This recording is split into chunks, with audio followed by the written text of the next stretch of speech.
Rahim. Assalamu alaikum. My name is Yawar Khalid. I am a student of the fourth and final semester of IBA MS Data Science program.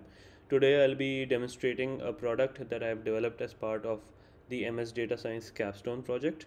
My supervisor for this project has been Dr. Tariq Mahmood. I'll begin by introducing the product itself. I have developed a one-stop time series forecasting solution to facilitate multiple different organizations and data teams in determining the best performing and the most accurate model for forecasting their future time series data using their past historical data. The web app itself works with all univariate time series datasets, including customer data, including market data, stock price data, customer engagement data, or even stock price data. Our web app runs multiple forecasting models and provides the mean absolute percentage error accuracy for all of the models to determine the best performing one for our particular data set. So it is customizable to every data set. For the purpose of versatility, I have also included the provision for the user to run every model separately rather than all at once. And the user can compare all the models. Our app also has provision for downsampling the datasets and smoothing the time series and differencing the time series and removing seasonality to aid in better predictions. I have, as a secondary product, or as you can say a byproduct of this web app, I have also developed a Python package with the same functionality at this, but it can be used to execute this itself, but it is for more experienced coders or more experienced programmers who can understand that and who can also tune that as per their requirement. So let's begin with the demonstration. So this is the time series. The web app itself has been built with Streamlit. Streamlit is a Python package that helps build web apps. So let's begin by the demonstration. First of all, we select our data set from the given data sets. We can also add more data sets as we like in the repository of this folder and then select that as well. For our demonstration, we'll be selecting the ads data set. The ads data set itself has hourly data for the number of ads that were run at particular times for 7 days. First, we'll select the file, then we'll select the column that we want to predict. In our case, the number of ads. Our data only has two columns, two features. Our ads will be our predict column, and our date column would be the time. So once we select that, our time series will automatically our time series and our data preview will automatically be plotted. And then we'll get an option if we want to resample our data set. In our case, we honestly do not need resampling. However, if we want to resample the data set, we can. I'll just demonstrate it to you. In case I want to resample it, I'll just go to yes, and then I'll select the order to which I want to resample. It's already hourly data, so let's resample it to daily data, even though that doesn't make sense. And we'll select our aggregate. In our case, we'll be selecting sum since it's the count of the ads that are run. So this data set is resampled, and then we can forecast based on that. However, we do not need that for this data set. So we'll go on to the next step after proceeding with no. So now we'll begin forecasting, and we have multiple options to do that. The first thing that we will do is input our season size. Normally, season size would be, for example, for hourly data set, if we have 24 hours data, then our season size is normally 24. If we have monthly data, then our season size would be 12, since each year has 12 months. If it is daily data, then our season size will usually be 30. So accordingly, our data set over here has 24 observations per season. So we'll select that, and then we'll start selecting a model. We have options for approximately 8 models in this. Hold winter method is one, Sarima is other. The machine learning models has I think 4 different models, including linear regression and XGBoost and multiple variations of that. And then finally we have LSTM. We have the option to run each model individually, or we have the option to run all models separately and compare the performance. So we'll be running them individually, and I'll be demonstrating that to you. So firstly, we will begin by the hold winter method. This is very simple. I have input a button over it. All you have to do is you have to forecast with hold winter. This is going to use the backend coding. It is going to plot a moving average that was calculated for them, and it will output the model against the data set, and it will also predict for future 50 data sets. Our model in this case, our data set, got an accuracy with the whole winter method, that is triple exponential smoothing, of 5.02% of mean absolute percentage error. We will then move on to the second, Sarima. Sarima is very interesting actually. It takes a little bit of time to run, so the video may be long. So what it does is, firstly, as soon as we select this option, our series is initially, our time series is initially automatically differenced. How is it automatically different? It's different based on the AD Fuller test. The AD Fuller test is run in the background, and if the requirements of the AD Fuller test are not met for the time series to be stationary, then it differences until it is stationary. So at this point in time, the time series is already stationary. That is, it has already passed the AD Fuller test. So now we have the option. Once we have this, we have the option. We our PACF and ACF plots are already plotted, and now we have the option to see and observe and see if our dataset has seasonality still in it. If it does, then we will difference for seasonality. If we select the option yes, we can see there is seasonality in the dataset already. So if we can see there's seasonality, so we will select yes. Once we have selected yes, it has differenced the time series for seasonality by a span of 24, since our season is 24, and it has plotted the new PACF and ACF plot. Now we will observe again and see if there is seasonality. Now in this process, it will now start differencing by one more lag rather than 24 more lags, because to get rid of the seasonality. So once we select yes, we will see that the seasonality doesn't exist anymore. Now we will only say no, and we will move on to the next step of our Sarima autoregression model. So now the computationally heavy part. So for determining the PQDS parameters, we are using a Sarima optimizer that takes a range of values and finalizes the best performing parameter values for your Sarima model. I think it is called Auto PM Darima, something like that. I can't recall completely right now. But so our program outputs a guidance for selecting each of our parameters. So P, Q, D, S, P, Q, and D are all provided over here. This is how you select them, and this is where you input your ranges. So let's go through the first P. So it mentions here that to determine the initial P, you need to look at the PACF plot above, that is a partial autocorrelation plot above, and find the biggest significant difference lag, after which most other lags become insignificant.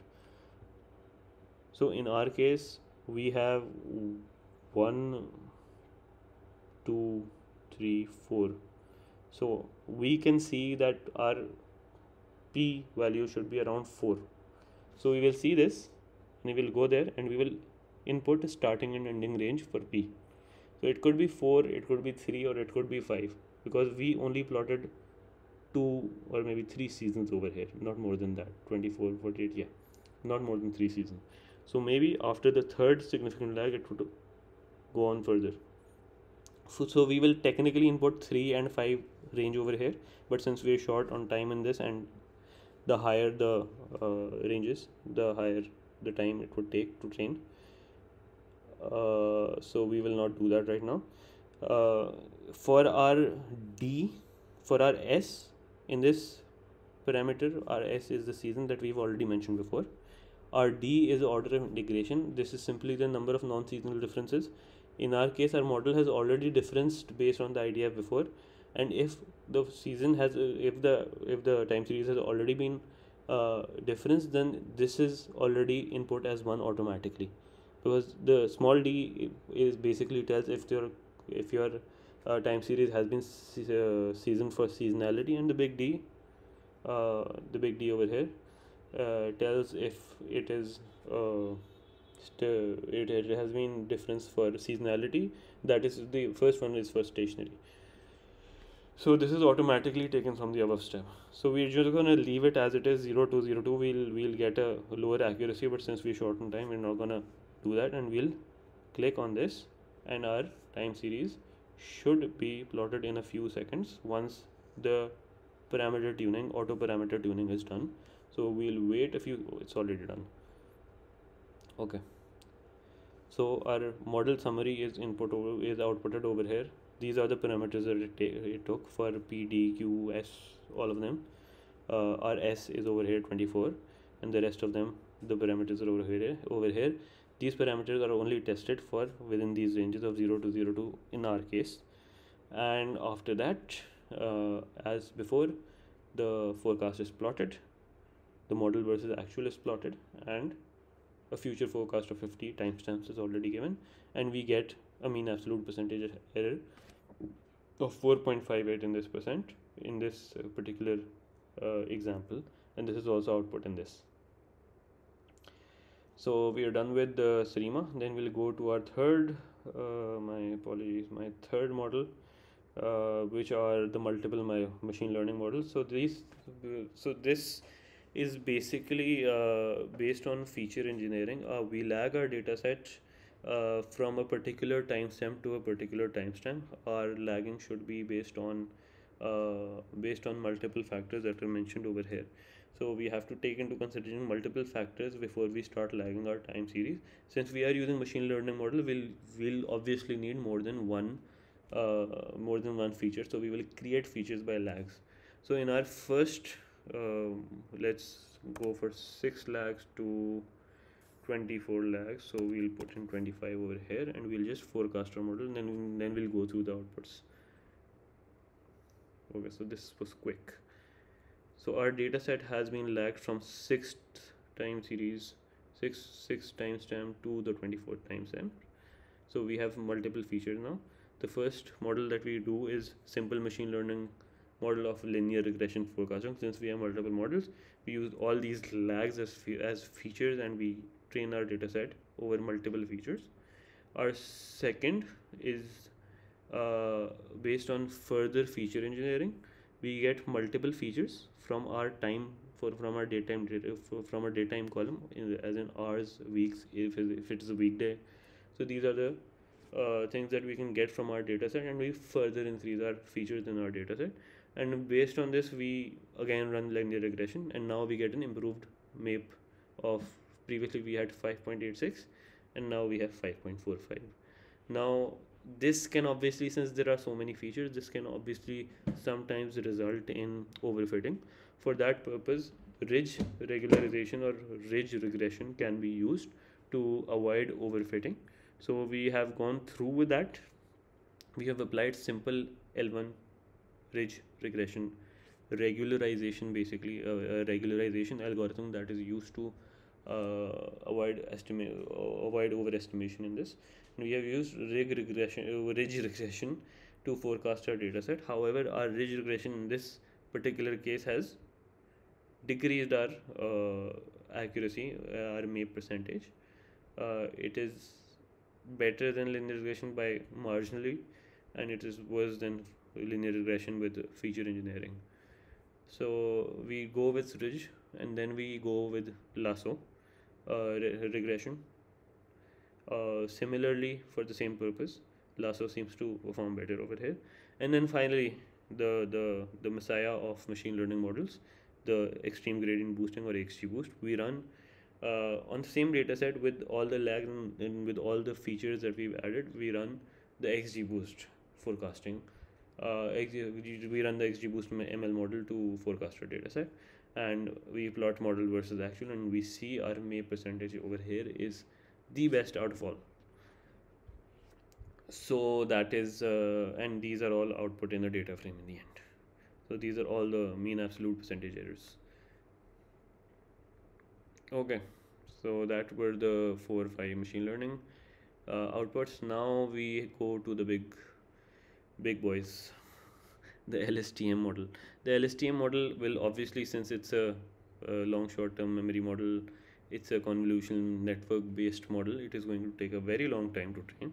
So to run this in our app, it's very simple. However, it will obviously take a very long time to train given our uh, given the size of our season and the size of our observations in our data set. So first of all, we will determine the test data set size. In our case, we're going for 0.2. 20% of the data will be used as test data set, and then we will determine and input how many epochs we want to run it over. Normally, to get an adequate result, it could be anywhere between 50 to 60, but for just for the demonstration purposes, I'll be running only 2 epochs in this case. It is still going to take like a couple of minutes, I think, for this, but it will be training my LSTM model and will be outputting my result. So yes, so firstly the loss function is plotted. Since there were only 2 epochs, then obviously there is a straight line, and the MAPE over here is 30.59 because we only ran 2 epochs, so we can't really compute over this. But nevertheless, for demonstration purposes, here is the model versus prediction. It's very off in this case, and the data frame is predicted. And the very last thing is, and the very last thing in our uh, web app and our solution is the run all model feature. This will help you run all the models one by one, and once you are done with all the models, I can run it again, but that's going to take a long time. I'm not going to run it again. I'm just going to tell you what it does. You're going to run all the models one by one similarly to that, and once you're done with the last LSTM model, you'll get an option to compare. You'll get a button to compare. Once you have all the models, uh, you have ran all the models and you have all the forecast MAPE percentages and accuracy percentages. As you go through the models, your mean absolute percentage error will be outputted over here for easy access. And once you are done with the very last model, you get an option to compare all the models. Once you are done with that, you can press the compare button. You can get visualizations for your MAPE percentages, and you can compare all the MAPE results and finalize the model. So that is it from my side. This is my product. I feel that this has good application in multiple, especially in small and medium enterprises where uh, companies don't actually invest much in data analysis and data forecast. It is a solution that is easy to access as long as you have clean data. So that would be it from my side. Jazakallah. Thank you for your time. Allah Hafiz.